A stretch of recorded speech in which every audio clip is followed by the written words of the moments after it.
देखो डिसएडवांटेज ये है कि जो लॉज हैं, ठीक है, जो आप डेलीगेटेड पावर यूज कर रहे हो, कई बार वो लो अप्रोप्रिएट तरीके से लॉ नहीं बन पाता है। अथॉरिटी के थ्रू अथॉरिटी जो है वो ठीक से लॉ नहीं बना पाती है। ठीक है जी। दूसरा कारण ये भी होता है कि कई बारी पार्लियामेंट के पास भी इनएडिक्वेट टाइम होता है कि वो उस रेगुलेशन को स्क्रूटिनाइज कर सके। मतलब पार्लियामेंट के पास कई बार इतना समय नहीं होता कि उसको डीपली देख सके, और वो अगर ऐसे ही पब्लिक में चला गया तो सीधी सी बात है वो लो फिर ठीक लो तो नहीं होगा ना, हाँ जी। है ना। ठीक नेक्स्ट है जी। इसका डिसएडवांटेज ये होता है कि कभी कभी जो ये डेलीगेटेड लेजिस्लेशन है, ये जो उसका जिस पर्पस के लिए इसको दिया गया था कि वो उस पर्पस को मीट करे, है ना, जिस वजह से इसको बनाया जाना था, बनाते बनाते एग्जीक्यूटिव ने कुछ इस तरीके से लॉ को इनेक्ट कर दिया कि वो उस पर्टिकुलर पर्पस को ही टच नहीं करता है, क्योंकि वो इतने लॉ के एक्सपर्ट तो होते नहीं है, हम्म। है ना। तो ठीक है। ऐसा भी हो सकता है। तो ये इसके कुछ डिसएडवांटेजेस कहूँ या डेंजर्स कहूँ, है ना। सर मैडम जी, एग्जांपल दे दें कोई? किसका, किस चीज का ये एग्जाम्पल? डिसएडवांटेज का। डिसएडवांटेज का एग्जाम्पल मैं जैसे सपोज फ्लड से रिलेटेड अगर कोई लॉ बनता है तो ठीक है, मान लो किसी पर्टिकुलर एरिया के लिए वो बनाया गया है ना, अब फ्लड जो है दूसरे एरिया को भी टच कर रही है तो उसको वहां पे एप्लीकेबल ही नहीं किया गया। ऐसे कोई एकदम रीसेंट एग्जाम्पल तो मैं नहीं दे सकती कि पर्टिकुलर एक्ट का नाम मैं आपको बता सकूं, ये तो मुझे भी याद नहीं है, बट ये इसका एक एग्जाम्पल है कि कहीं ना कहीं जो पावर डेलीगेट की जाती है कई बार उसमें कुछ ना कुछ कमी निकल के आ जाती है। ठीक है मैडम, जितने भी जी। एक्ट बनाए जाते हैं जी वो टोटली एग्जीक्यूटिव बनाते हैं, ये तो पार्लियामेंट में तो बाद में जाते हैं, तो ऐसा नहीं, तो है नहीं कि वो एग्जीक्यूटिव नहीं नहीं नहीं नहीं नहीं नहीं गलत बोल रहे ड्राफ्ट वो हैं। ही करते हैं मैडम। नहीं, जो ड्राफ्ट करते हैं ना वो एक्सपर्ट्स ड्राफ्ट करते हैं, हर एक लो एग्जीक्यूटिव कैसे बना देगा। नहीं नहीं, वो जो एक्सपर्ट होते हैं वो भी जो है एग्जीक्यूटिव को ही करते हैं ना, तो इसलिए ये कोई ज्यादा वैलिड रीजन नहीं हुआ। ये हो सकता है कि इसका डिस्कशन जब पार्लियामेंट में होता है तो उसमें स्क्रूटनी हो जाती है, अदरवाइज तो हाँ, सारे का सारा एग्जीक्यूटिव के थ्रू ही आता है। हम उसको एग्जीक्यूटिव नाम नहीं दे सकते अकॉर्डिंग टू द लॉ, आता चाहे वो कैसे भी हो, पर हम उसको उसको वो नाम नहीं दे सकते हैं, नहीं, मैं तो एक है ना। पर्टिकुलरली जी, डिसएडवांटेज कर रहा हूँ, हाँ वो वो आप कह इतना सकते हो। वैलिड नहीं। हाँ जी, बिल्कुल बिल्कुल। ठीक है, अब ये जो है स्क्रूटिनी वाला ये आ जाएगा आपका कंट्रोल वाले टॉपिक में, कि जो डेलीगेटेड लेजिस्लेशन है, देखो हम ये कह सकते हैं, एग्जीक्यूटिव नहीं कह सकते, कि जितने भी लेजिस्लेशन बनाए जाते हैं वो मोस्टली डेलीगेटेड लेजिस्लेशन ही होते हैं। ठीक है, एग्जीक्यूटिव का नाम तो हम एग्जैक्टली नहीं ले सकते क्योंकि एग्जीक्यूटिव लेजिस्लेशन के अंदर आपका वो लेजिस्लेशन आते हैं जो कि प्रेसिडेंट और गवर्नर के थ्रू बनाए जाते हैं। ठीक है, तो हम उसको कह सकते हैं कि मोस्टली जो लेजिस्लेशन है वो डेलीगेटेड लेजिस्लेशन की कैटेगरी में आते हैं। क्लियर हो गया अब, ठीक है मैडम, ठीक। है ना। जी, अब आता है control, control over delegated legislation. देखो डेलीगेटेड लेजिस्लेशन को मिसयूज करने के लिए, सॉरी मिसयू डेलीगेटेड लेजिस्लेशन के मिसयूज को प्रिवेंट करने के लिए या चेक करने के लिए तीन तरीके बताए हैं जूरिस्ट ने जिसके थ्रू उसको कंट्रोल किया जाता है डेलीगेटेड लेजिस्लेशन को। कौन से हैं? पहला आता है प्रोसीजरल कंट्रोल, दूसरा आता है पार्लियामेंट्री कंट्रोल और तीसरा आता है judicial control.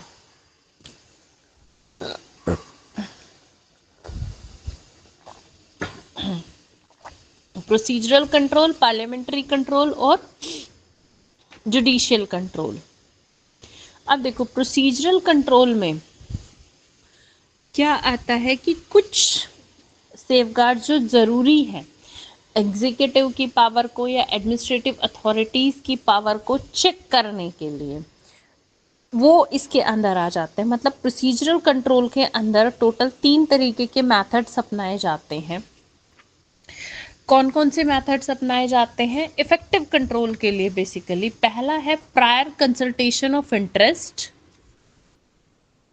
Prior consultation of interest जो कि प्रपोज्ड डेलीगेटेड लेजिस्लेशन से रिलेटेड होगा। अब देखो, पहले इसी पॉइंट को डिस्कस करते हैं। चलो, पहला हो गया प्रायर कंसल्टेशन ऑफ इंटरेस्ट। दूसरा तरीका होता है prior publicity of proposed rules and regulations. तीसरा होता है publication of delegated legislation being mandatory. Madam repeat करना। प्रायर कंसल्टेशन ऑफ इंटरेस्ट, नहीं, थर्ड वाला रिपीट करो। थर्ड वाला पब्लिकेशन ऑफ डेलीगेटेड लेजिस्लेशन। ठीक है। ठीक है, अब पहले वाले पे बात करते हैं। पहला जो पॉइंट है प्रायर कंसल्टेशन ऑफ इंटरेस्ट। देखो, यूएसए के अंदर प्रायर कंसल्टेशन जो है वो होता है भाई, जब भी कोई भी रूल्स एंड रेगुलेशन बनाया जाता है, जैसे कि मेडिकल एसोसिएशन हो गया या जो बोर्ड ऑफ ट्रेड हो गया, तो क्या किया जाता है, कॉमन इंटरेस्ट हो गया अगर पार्टीज का, या जो भी इंटरेस्टेड पार्टीज है वो क्या करती हैं कि अपने जो व्यूज हैं वो एक्सप्रेस करती हैं प्रपोज्ड लेजिस्लेशन के लिए, जिससे रिलेटेड भी लॉ बनाया जा रहा है, उससे रिलेटेड जो बोर्ड्स हैं या जो भी एसोसिएशंस हैं वो अपनी राय रखते हैं यूएस के अंदर। लेकिन इंडिया के अंदर कोई भी एक्सप्रेस प्रोविजन नहीं है जो कि प्रायर कंसल्टेशन के लिए हो। हालांकि इसमें एक चीज़ ज़रूरी है, इंडिया के अंदर क्या होता है, इंडिया के अंदर प्रायर कंसल्टेशन नहीं होता बल्कि प्रीवियस पब्लिकेशन होता है।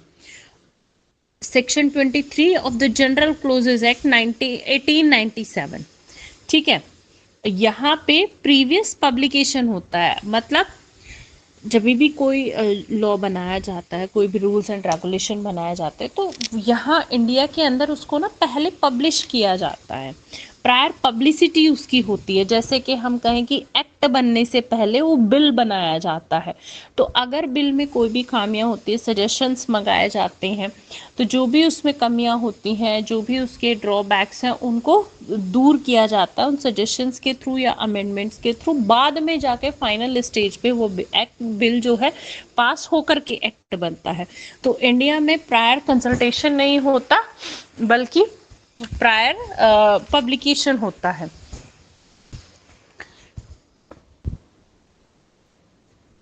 ठीक है, नहीं मैडम, ये एक्चुअल में पूरी तरह है ना इम्प्लीमेंट तो नहीं होता, लेकिन बिल को जो है ना पब्लिक स्टेक होल्डर्स के लिए डाला जाता है पहले, तो वो प्रायर कंसल्टेशन ही माना जाना चाहिए उससे। लेकिन आजकल क्या हुआ है, शॉर्ट रूप लेने लगे, सारे सब बिल को नहीं डालते, पहले डालते थे।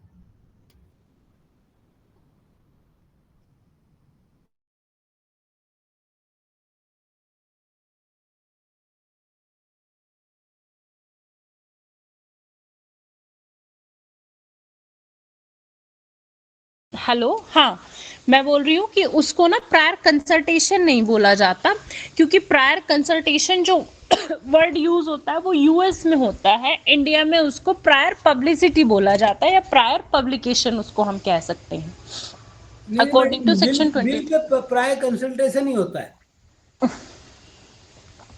अरे भारत में उसको प्रायर कंसल्टेशन नाम नहीं दिया जाता सर, उसको प्रायर पब्लिसिटी बोला जाता है। जो आप बोल रहे हो ना उसको प्रायर पब्लिसिटी नाम दिया जाता है। ठीक है, नहीं, मैं एग्री नहीं करता मैडम इससे। मत करो, बुक में जो लिखा है मैं तो वो बता रही हूँ, पेज नंबर भी बता दे रही हूँ, लो आपको मैम 309 पढ़ लेना। मैम इनका जी, कहने का मतलब ये है कि इसको जो पब्लिश करते हैं मैं- वेबसाइट पे, और स्टेट जितने भी है स्टेट यूटी को उसकी एक एक कॉपी भेजी जाती है फॉर देयर व्यूज रिकमेंडेशन जो भी है, तो उस प्रोसेस को मैं समझ गई ये क्या कहना चाह रहे हैं आप। उसको कह रहे हो कि इंडिया में वो टर्मिनोलॉजी यूज नहीं करते, हाँ, वो टर्म यूज नहीं करते हैं, वो वर्ड यूज नहीं करते हैं, उसकी जगह प्रायर पब्लिकेशन शब्द यूज होता है, मैं ये कहना चाह रही हूँ। होता वही है जो ये बोल रहे हैं, होता वो कंसल्टेशन की फॉर्म में ही है, बट हम उसके लिए कंसल्टेशन शब्द यूज नहीं करते, हम उसके लिए प्रायर पब्लिकेशन वर्ड यूज करते हैं। उसमें मैम जो आप बता रहे हो, जो यूएस वाला है उसमें तो स्पेसिफिक वो हो गया कि उनसे व्यू मंगवा रहे हैं, जैसे कोई मेडिकल से रिलेटेड है तो जी अभी इंडिया में वो नहीं कर सकते कि जी हाँ जी, उसमें फिर ये होगा कि सरकार तो उनके हाथों में खेल रही है टाइप से, ऐसे एलिगेशन आएंगे, तो इस करके आई थिंक इंडिया में जी वो बिल्कुल, प्रोसेस नहीं करते। हाँ वो जो है वही मैं जनरल कहना सब चाह रही हूँ। वो सब के जी लिए ओपन कर देते हैं, कोई भी है जी मतलब एसोसिएशन इंडिविजुअल कैसे भी उसका अपना व्यू पॉइंट रख अपने सकता है। व्यू दे सकते हैं, हाँ मतलब जो भी उनके हाँ, बट एसोसिएशन है, स्पेसिफिक ट्रेड्स हैं, उनके वो उससे उनसे जी जी उनसे कंसल्टेशन किया जाता है, उसी को प्रायर कंसल्टेशन बोला जाता है। इंडिया के अंदर जो चीज ये बोल रहे हैं उसको हम प्रायर पब्लिसिटी नाम देते हैं। प्रायर पब्लिसिटी शब्द यूज किया जाता है, prior publicity of proposed rules and regulations, कि आप चेक कर लो कुछ गलत तो नहीं है इसके अंदर। ठीक है मैम जो ये जी। कॉमर्स लॉ लेके आए थे उसमें सब हम्म, स्टेक होल्डर से भी बात करी गई थी और न्यूज़पेपर में एडवर्टाइजमेंट भी दिया गया था सर आप लोगों मेरी से बात उनके। समझने की तो कोशिश करिए। हाँ यहाँ जी। पे लीगल टर्म में, ठीक है, वो जो आप बोल रहे हो आप जनरल टर्म में कह लो, लीगल टर्म में उसको प्रायर पब्लिकेशन नाम दिया जाता है, कंसल्टेशन नाम नहीं दिया जाता। ठीक पब्लिकेशन है तो हुआ था मैडम ना आप मैम बिल्कुल ठीक कह न्यूज़पेपर रही में। हैं। जी अभी थोड़ी देर पहले जब लेबर कोड्स इंट्रोड्यूस करे थे गवर्नमेंट ने, तो उनको पब्लिश करा था और 1 महीने का टाइम दिया था, किसी को कुछ एक कहना महीने नहीं का कह सकता। प्रोविजन ही 1 महीने का है, और उसमें जो हम डालते हैं ना उसमें कंसल्टेशन ही वर्ड डालते हैं, फॉर अच्छा ठीक है कंसल्टेशन ऑफ ठीक है सतीश सर, जी, आप जो बोल रहे हैं ठीक है ठीक है ठीक नहीं है। सतीश मैं जी, जो सतीश जी जो मैडम कह रही हैं, मैडम ने वो 3rd पॉइंट बाकायदा लिखवाया है, जो इसी उसमें देखोगे जो है ऑलरेडी वो 3rd पॉइंट है पब्लिकेशन वाला। ठीक है, वो जो प्रायर कंसल्टेशन का जो मैडम बता रही है, वो जो है उस फील्ड के खाली उनसे ही वो कंसल्ट करते हैं यूएस में, इंडिया हाँ में ब्रॉडर जी सेंस है। बिल्कुल, हाँ इंडिया में ब्रॉडर सेंस है, और दूसरी चीज ना वो वाला शब्द यूज नहीं किया जा सकता। देखो 3 चीजें होती है, मैं आपको बताऊं, ठीक है, उस आप जो समझ रहे हैं वो अपने अकॉर्डिंगली सही समझ रहे हैं, बट आप ऐसा करो, आप मैं एनवी प्रांजपे की बुक बता देती हूँ, पेज नंबर 309 खोल के देखो, ठीक है। 309 का जो लास्ट वाला पैराग्राफ है, लो मैं पढ़ के ही सुना देती हूँ, ठीक, कंफ्यूजन ही दूर हो जाएगा। ये the methods of procedure control may include prior consultation of interest which are likely to be affected by the proposed delegated legislation। पहला पॉइंट हो गया, ठीक है। दूसरा हो जाता है prior publicity of proposed rules and regulations, second point हो गया जिस पे अभी हमारा डिस्कशन चल रहा है। फोर्थ है, सॉरी थर्ड है publication of delegated legislation being made mandatory, ठीक।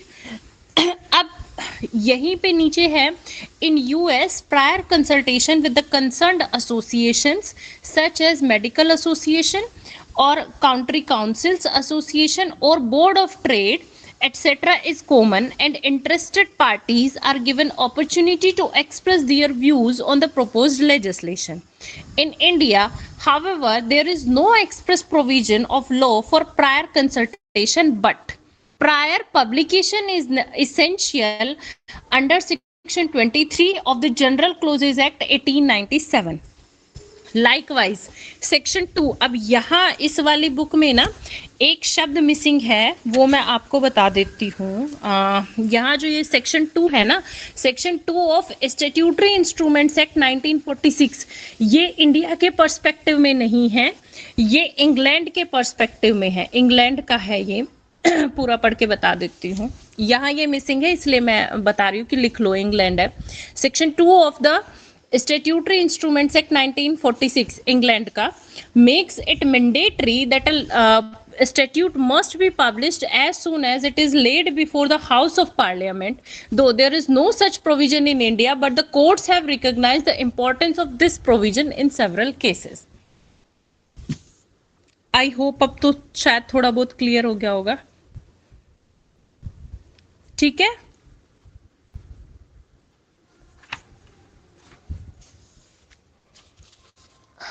हाँ जी यस मैम।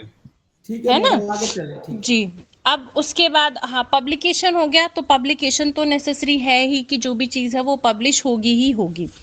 यहाँ एक केस आता है राजा बुलंद sugar company versus Rampur municipality, AIR 1965, AIR 1965, जहां कहा गया था कि that the statutory provision requiring publication of rules before imposing of tax was mandatory, but the manner in which the rules were required to be published was directory।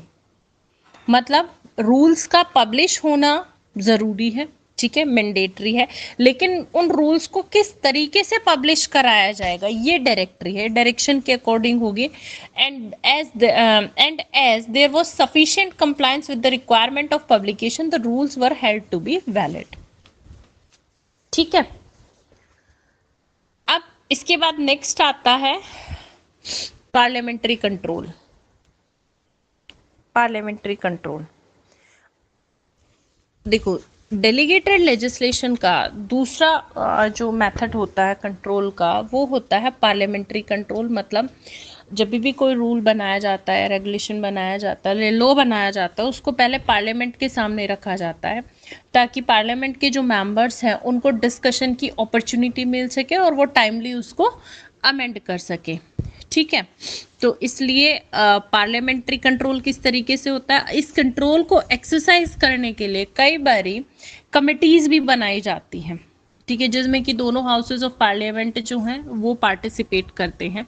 तो किस तरीके से parliamentary control होता है, मेनली दो तरीके से होता है, एक तो पार्लियामेंट्री प्रोसीडिंग्स के थ्रू, दूसरा जब टेबल पे लेजिस्लेचर रखा जाता है तो जो भी रिक्वायरिंग स्टेट्यूट्स हैं उनको अमेंड कर लिया जाता है, या तीसरा मेथड होता है स्क्रूटिनी कमिटीज। स्क्रूटिनी कमिटी जो होती है ये जो भी लॉ बनाया जाता है, रूल्स एंड रेगुलेशन बनाया जाता है, उसकी स्क्रूटिनी करती है, तो ये पार्लियामेंट्री कंट्रोल के अंतर्गत आ जाता है।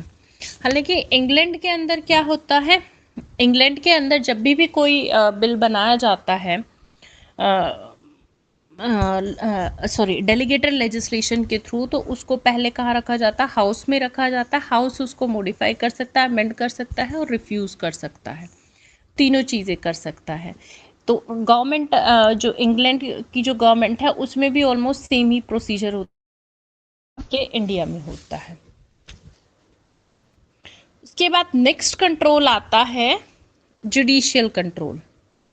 ठीक है, जुडिशियरी जो है वो भी बहुत इफेक्टिवली पार्टिसिपेट करती है डेलीगेटेड लेजिस्लेशन को कंट्रोल करने के लिए।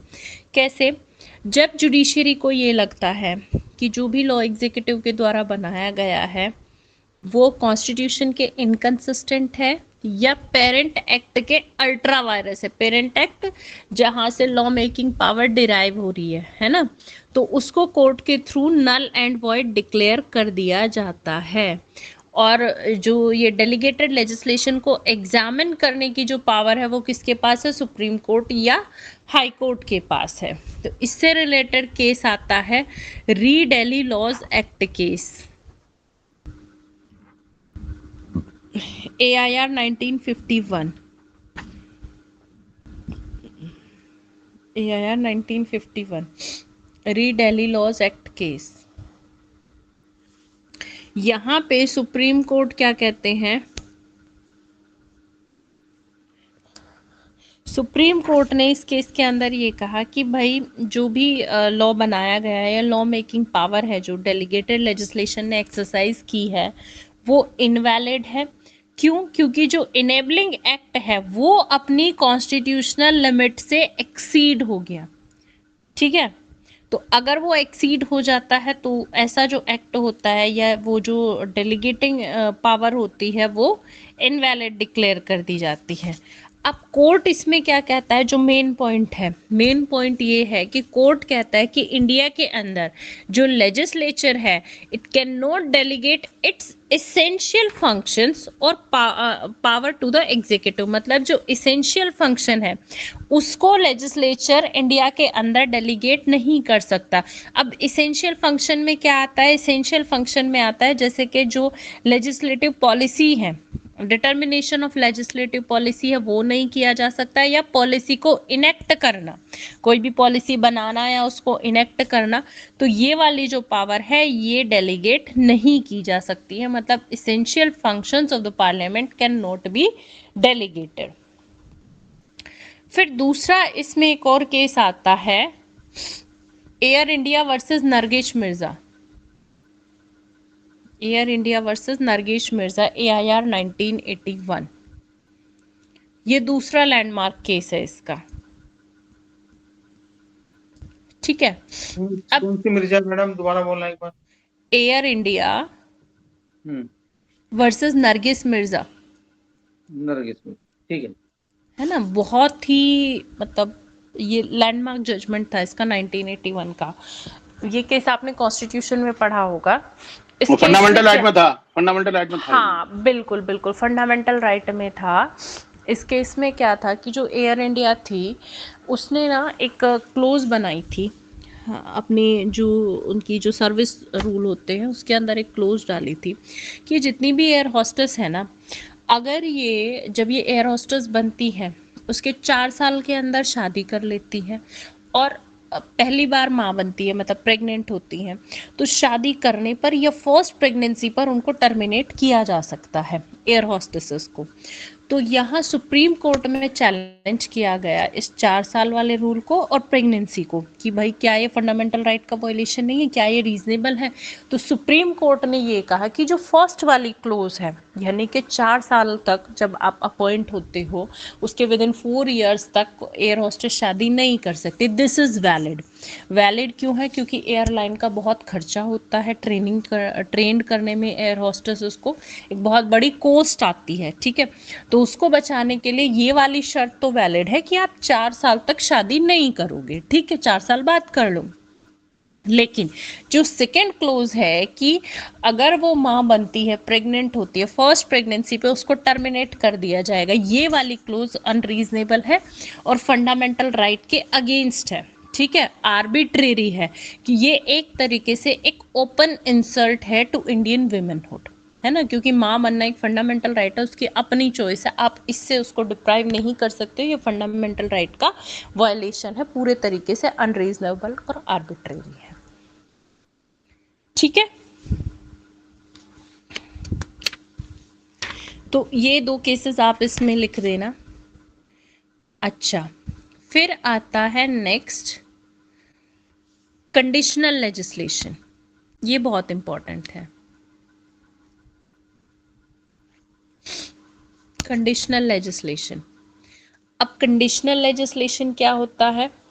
देखो, लेजिस्लेचर कंडीशनल लेजिस्लेशन के अंतर्गत जो लेजिस्लेचर होता है ना, वो लॉ तो खुद बनाता है, लेकिन उसको अप्लाई कहाँ करना है, कब से ये इन्फोर्स होना है, किस पर्टिकुलर टेरिटरी पे इसको अप्लाई करना है, किस एरिया पे इसको अप्लाई करना है, ये वाली जो पावर है ये वो डेलीगेट कर देता है एग्जीक्यूटिव को। यानी कि लॉ तो वो खुद बनाएगा, लेकिन इन्फोर्समेंट से रिलेटेड और एप्लीकेबिलिटी से रिलेटेड जो पावर है ये डेलीगेट कर दी जाती है एग्जीक्यूटिव को। इसको हम कहते हैं कंडीशनल लेजिस्लेशन, ठीक है। अब कई बारी इस कंडीशनल लेजिस्लेशन में एक ये भी शर्त ऐड कर दी जाती है कि भाई ये एक तरीके से स्पेशल लॉज होते हैं, है ना, कि जो स्टेट है किसी पर्टिकुलर कंडीशन में ही इसको इम्पोज करेगा, एक पर्टिकुलर टेरिटरी में ही इसको इम्पोज किया जाएगा, उसी के पास पावर होगी कि कब इस लॉ को हटाना है, कब इसको इम्पोज करना है, किस टेरिटरी पे एप्लीकेबल करना है, कब से ये इन्फोर्स होगा और कब से नहीं होगा। तो ये जो है ये कहलाता है कंडीशनल लेजिस्लेशन। अब अगेन इसमें ना एक तो यही वाला केस आता है, री दिल्ली लॉज एक्ट केस। दूसरा आता है हमदर्द दवाखाना वर्सेस यूनियन ऑफ इंडिया।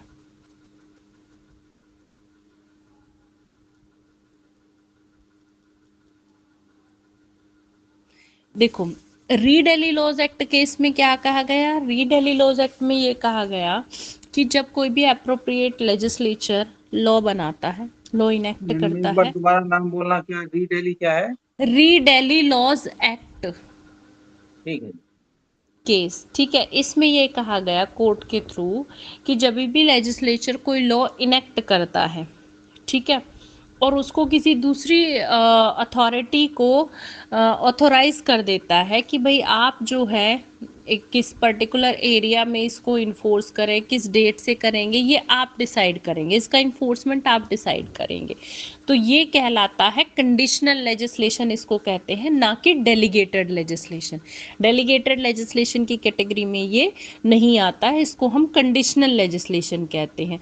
दोनों के बीच में जो मेन डिफरेंस होता है वो यही होता है कि देखो डेलीगेटेड लेजिस्लेशन में तो लॉ दूसरे वाली ही अथॉरिटी बना रही है जिसको की पावर डेलीगेट की गई है, जबकि कंडीशनल लेजिस्लेशन में लॉ जो बनाया जाता है वो लेजिस्लेचर के थ्रू बनाया जाता है, केवल उसकी एप्लीकेबिलिटी और उसका जो इन्फोर्समेंट है उससे वो दूसरी अथॉरिटी को डेलीगेट किया जाता है, लॉ नहीं बनाया जाता है, इसलिए वो कहलाता है कंडीशनल लेजिस्लेशन।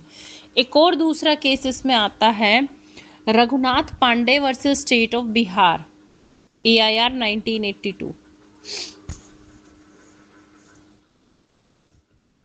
AIR 1982,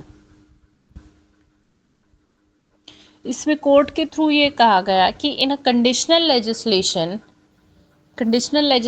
के अंदर the law is complete in itself, law अपने आप में कंप्लीट होता है, and certain conditions are laid down as to how and when the law would be applied by the delegate, कि भाई लॉ कब और कितना अप्लाई करना है, यानी किस जगह पे अप्लाई करना है, केवल ये चीज़ डेलीगेट होती है, केवल ये कंडीशन डेलीगेट होती है, बाकी वो अपने आप में कंप्लीट लॉ होता है, लॉ के अंदर कोई छेड़छाड़ नहीं होती और लेजिस्लेचर के थ्रू बनाया गया होता है, इसलिए इसको हम बोलते हैं कंडीशनल लेजिस्लेशन।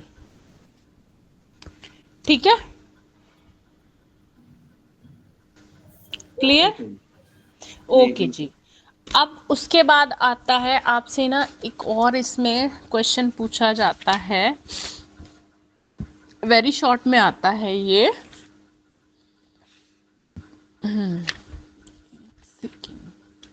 हाँ, ये आता है आपका कोडिफिकेशन,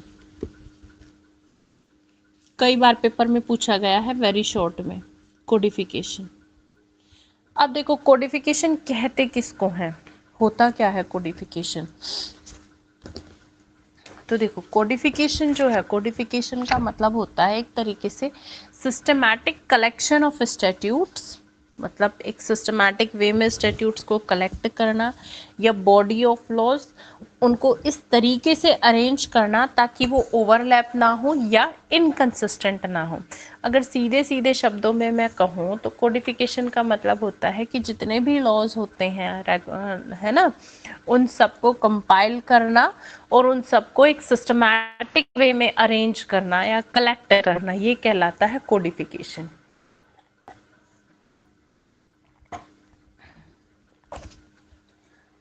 ठीक है, अब इसका एग्जाम्पल क्या है, इसका एग्जाम्पल है आपके जितने इन लॉज पढ़ रहे हो वो सब कोडिफिकेशन का एग्जाम्पल है। जैसे आपका कॉन्ट्रैक्ट एक्ट हो गया, है ना, लास्ट सेमेस्टर में आपने भारतीय न्याय संहिता पढ़ी थी, वो क्या है, कोडिफिकेशन है। सिविल प्रोसीजर कोड हो गया, कोडिफिकेशन है। भारतीय नागरिक सुरक्षा संहिता हो गई, कोडिफिकेशन है। ठीक है, कोडिफाइड लॉ है।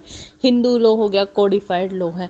यानी जो लॉज पर्टिकुलरली अरेंज्ड है उनको हम बोलते हैं, सिस्टमैटिक वे में है, उनको हम बोलते हैं लॉ ऑफ कोडिफिकेशन। और ये कोडिफिकेशन शुरू कहाँ से हुआ था, फर्स्ट इंडियन लॉ कमीशन बना था, जिसके जो चेयरमैन अपॉइंट किए गए थे वो थे लॉर्ड मैकाले। उन्होंने सबसे पहले कुछ कोड्स का ड्राफ्ट तैयार किया जिसमें था आईपीसी, इंडियन पीनल कोड जो कि अब भारतीय न्याय संहिता हो गया है, civil procedure code, Indian limitation act, ये सब थे। ठीक है, तो अब ये कोडिफिकेशन सिस्टम शुरू कैसे हुआ, शुरू ऐसे हुआ कि जब तक ब्रिटिशर्स नहीं आए थे या ब्रिटिशर्स के आने के बाद भी क्या था कि हमारा जो न्याय होता था वो रिलीजन के बेस्ड पे होता था, है ना, और जो रिलीजियस गुरुज होते थे वो डिसीजन देते थे। फॉर एग्जाम्पल अगर कोई हिंदू था तो हिंदुओं का न्याय कौन करता था? पंडित करता था, है ना, और वो जो भी हमारे वेद पुराण हो गए उनके अकॉर्डिंगली वो न्याय करता था, सजा देता था। मुस्लिम था तो मुस्लिम का कौन करता था? जो ये मौलाना मौलवी होते हैं ये करते थे। क्रिश्चियन था तो प्राइस्ट करते थे। अब जब ब्रिटिशर्स ने ये देखा कि ये तो बड़ी प्रॉब्लम है कि एक ही ऑफेंस के लिए अलग अलग सजाएं होती हैं, कभी पंडित को पकड़ना पड़ता है, कभी मौलवी को पकड़ना पड़ता है, तो हर एक पर्सन के लिए अलग तरीके से चीज़ें हो रही है, तो ऐसा नहीं होना चाहिए। तो उन्होंने ये सोचा कि क्यों ना इस सारे सिस्टम को एक जगह इकट्ठा कर लिया जाए, यानी कि एक ऐसा कोड बनाया जाए, इस तरीके से लॉ होना चाहिए जो कि यूनिफॉर्मली सब पे एप्लीकेबल हो। तो इस चीज को ध्यान में रखते हुए ये फर्स्ट लॉ कमीशन आया था, और जिसमें कि आईपीसी, सीपीसी और इंडियन लिमिटेशन एक्ट का ड्राफ्ट तैयार किया गया था कि कोई भी पर्सन किसी भी रिलीजियन से हो चाहे किसी भी कम्युनिटी से हो, लॉ सब पर इक्वली एप्लीकेबल होगा। ठीक है। अब जो कोडिफिकेशन है ये तीन तरीके का होता है। तीन तरीके का कैसा होता है? पहला creative, consolidating, creative and consolidative. तो क्रिएटिव कौन सा कोड होता है? क्रिएटिव वो कोड होता है जो कि हमेशा पहली बार बनाया जाता है without any reference to any other law, जिसमें किसी और लॉ का रेफरेंस लिया ही नहीं जाता। जैसे कि आपका इंडियन पीनल कोड हो गया, ठीक है, लेजिस्लेशन के थ्रू ये बनाया गया है। इंडियन पीनल कोड ओरिजिनल है, पहली बार बना है, किसी और लॉ का कोई रेफरेंस नहीं लिया गया, ओरिजिनल है। तो ये हो गया क्रिएटिव। कंसोलिडेटिंग कोड कौन सा होता है? जिसमें कि जितने भी लॉज है सारे लॉज को कंसोलिडेट कर दिया जाता है। कौन से लॉज? जैसे आपका स्टैट्यूटरी लॉ हो गया, कोई भी अगर पहले बना हुआ है तो, कस्टमरी लॉ हो गए, प्रीसीडेंट हो गए पर्टिकुलर सब्जेक्ट पे, तो फिर इन सब को एक जगह इकट्ठा किया जाता है, यानी कंसोलिडेट किया जाता है। ठीक है, ताकि लॉ को सिंपल किया जा सके और सिस्टमैटिक किया जा सके। For example transfer of property act 1882, इसमें प्रॉपर्टी ट्रांसफर से रिलेटेड जितने भी अलग अलग जगह जो भी कस्टम्स थी, जैसे पंजाब में अलग तरीके से मॉर्गेज होता था कहीं, और दूसरी जगह अलग तरीके से, तो उन सबको एक जगह इकट्ठा करके और फिर इसको कंसोलिडेट किया गया। थर्ड टाइप का जो लॉ होता है वो है क्रिएटिव एंड कंसोलिडेटिंग। ठीक है, तो अब ये जो कोड है ये कंसोलिडेटिंग होता है, जो भी पर्टिकुलर सब्जेक्ट पे जो एग्जिस्टिंग लॉ बना होता है उसको ये कंसोलिडेट करता है और कुछ नई चीजें ऐड करता है। फॉर एग्जाम्पल हिंदू लॉ, ठीक है, पहले भी लॉ था, राइट, हिंदूज में रिचुअल्स थे, उन सब को इकट्ठा करके उसको कुछ उसमें नई चीजें ऐड कर दी गई, उसको कंसोलिडेट कर दिया गया। समझ में आया? क्लियर हो गया कोडिफिकेशन? मैम ये कोडिफिकेशन के 3 टाइप्स बुक में कहाँ मेंशन्ड है? ये 10 परांज पे वाले बुक में नहीं है। हाँ नहीं है ना? हाँ जी ना, परांज पे वाले में नहीं है। ओके ठीक है, हाँ। अच्छा, उसके बाद आता है मेरिट्स ऑफ कोडिफिकेशन, यानी कोडिफिकेशन के फायदे क्या क्या है, मेरिट्स क्या क्या है। तो सबसे पहला तो है सर्टेनिटी। कोडिफाई होने के बाद में लॉ जो है वो ज़्यादा निश्चित हो जाता है, सर्टेन हो जाता है। दूसरा है सिंप्लिसिटी। कोडिफिकेशन लॉ को सिंपल बना देता है और हर एक के थ्रू एक्सेसिबल हो जाता है लॉ, और हर कोई जान सकता है इसको। लॉजिकल अरेंजमेंट, कोडिफिकेशन के थ्रू लॉ को बहुत ही लॉजिकली अरेंज किया जाता है, इसलिए अब लॉजिकली अरेंजमेंट होता है, इसलिए कोई भी कॉन्फ्लिक्ट या कंसिस्टेंसी होने के चांसेस 0 हो जाते हैं। स्टेबिलिटी, लॉ की वजह से स्टेबिलिटी आती है कोडिफिकेशन के कारण, क्योंकि लॉ सिंपल हो जाता है और स्टेबल हो जाता है। नेक्स्ट है plan development. Plan development, codification जो है एक यूनिफॉर्मिटी लेके आता है, इसलिए कंट्री के प्लान डेवलपमेंट में हेल्प करता है। यूनिटी, कोडिफिकेशन यूनिफॉर्म होता है और एक वाइडर एप्लीकेशन होता है इसका। ठीक है। फिर आता है डीमेरिट्स ऑफ कोडिफिकेशन। देखो, किसी चीज़ के फायदे हैं तो नुकसान भी है ना। तो कोडिफिकेशन के अगर फायदे हैं, मेरिट्स हैं, तो इसके साथ साथ इसकी डीमेरिट्स भी होती हैं। क्यों होती? क्योंकि कोडिफिकेशन से ना जो एक लॉ की नेचुरल ग्रोथ होती है वो हैम्पर हो जाती है। जैसे आपने पढ़ा भी था, सेवनी क्या कहते हैं कि लॉ डेवलप लाइक लैंग्वेजेस, है ना, लैंग्वेज की तरह डेवलप होता है, तो समय के साथ साथ अपने अकॉर्डिंगली बदलता रहता है। लेकिन अगर मान लो कोडिफिकेशन हो जाता है तो उसकी जो एक नेचुरल ग्रोथ होती है, जो समय के साथ चेंज होने वाली जो नेचर होती है, वो रुक जाती है। इसका एग्जाम्पल है जैसे आईपीसी, इंडियन पिनल कोड 1860 में बनी थी और अब उसको कब रिप्लेस किया गया? 2023 में, है ना। 2023 में भारतीय न्याय संहिता बन करके आए, उसमें अब तक यानी कि 2022 तक क्या चल रहा था? वही पनिशमेंट चल रहा था कि 50 रुपये फाइन लगेगा, 100 रुपये फाइन लगेगा, जबकि इसकी कोई रेलेवेंसी रही ही नहीं थी, है ना। तो ये क्यों था? Just because of the codification. तो कोडिफिकेशन से जो क्या होता है, पहला जो इसका डीमेरिट है कि जो नेचुरल ग्रोथ होती है लॉ की वो खत्म हो जाती है। दूसरा, रेजिडिटी, लॉ के अंदर जो है वो रेजिडिटी आ जाती है ना, रिजिड हो जाता है लॉ। अगर कोडिफाइड हो गया तो वो रिजिड हो गया, उसको चेंज नहीं किया जा सकता। चेंज कैसे किया जा सकता है? केवल अमेंडमेंट के थ्रू लॉ चेंज हो सकता है, और अमेंडमेंट जो है इतना इजी नहीं होता, टाइम कंज्यूमिंग भी होता है। नेक्स्ट है इनकम्प्लीटनेस। कभी कभी जो कोडिफिकेशन है ना, लॉ को कोडिफाई करने की वजह से कभी कभी कुछ प्रॉब्लम्स जो हैं, जो एंटिसिपेटेड प्रॉब्लम्स हैं या फ्यूचर में आने वाली जो प्रॉब्लम्स है वो तो कोडिफाइड नहीं होती हैं, वो रह जाती हैं, तो लॉ जो है इनकम्प्लीट हो जाता है।